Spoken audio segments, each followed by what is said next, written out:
ভাই, একটা টিমের হোগা মারার জন্য যতটুকু জিনিসের প্রয়োজন সেটা বাংলাদেশ টিমে আছে।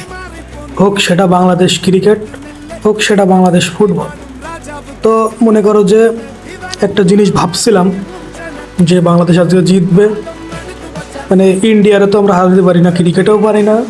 অন্ততপক্ষে মনে করলাম যে বর্তমানে যে স্কোয়াডটা রয়েছে ফুটবলটায় অন্ততপক্ষে হারাবো আমরা। কিন্তু ভাই সেটা সম্পূর্ণরূপে শেষ।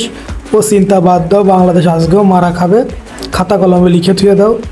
মানে এই শালার টিম ম্যানেজমেন্ট একে সিন্ডিকেটে জ্বালায়, মানে বাংলাদেশের জীবনে উন্নতি হবে না, ক্রিকেটে হবে না। এই ফুটবলটা একটু ভাব দেখতেছিলাম, ওটাও গেল। তো যে স্কোয়াড দেশে কেন ভাই, জামাল ভুইয়া তোকে কি উগা মারে? মানে বুঝি না, গালি গালাজ না দিয়েও পারা যায় না।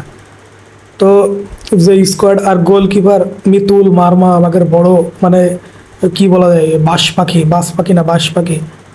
ঠিক আছে, সমস্যা নেই, খেলা দেখো, উত্তেজনা ভরপুর।